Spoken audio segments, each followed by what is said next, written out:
নমস্কার দর্শক, আপনারা দেখছেন উদয়নারায়ণপুর বার্তা।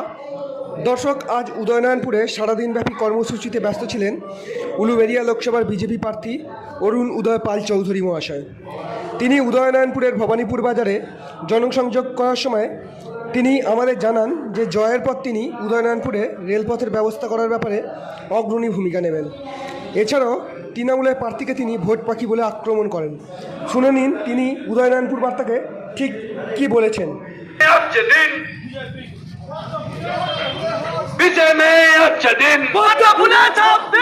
আসন্ন লোকসভা নির্বাচনে উলুবেড়িয়া লোকসভা কেন্দ্রে বিজেপি মনোনীত প্রার্থী অরুণ উদয় পাল চৌধুরীকে পদ্মফুল চিহ্নে ভোটাম চিপে।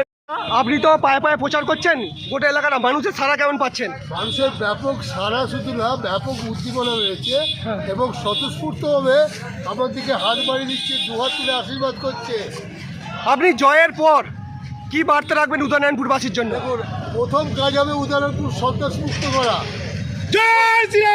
এবং উদয়নারায়ণপুরে কোনো কলকারখানা নেই। যাতে কলকারখানা হয়, বেকার সমস্যার সমাধান হয়, প্রথম সেদিকে নজর দেবো এবং মায়েদের যাতে সম্মান সুরক্ষিত থাকে সেদিকে নজর দেবো। বলছে দীর্ঘদিনের দাবি রেলপথ, এই উদয়নারায়ণপুরে কোনো রেলপথের ব্যবস্থা হয়নি, আগের সাংসদরা কেউই কোনো দলেরই করেনি। আপনি কি করবেন?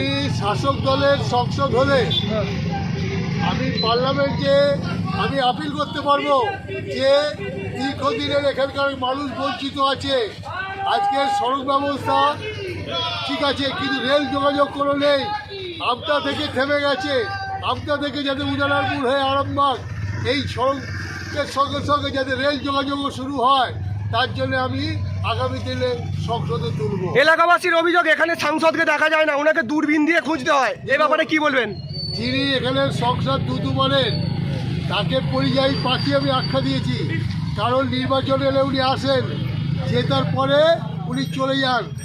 যখন প্রাকৃতিক দুর্যোগ দেখা দেয় তখন মানুষ আর্তনাদ করলেও তাকে পায় না।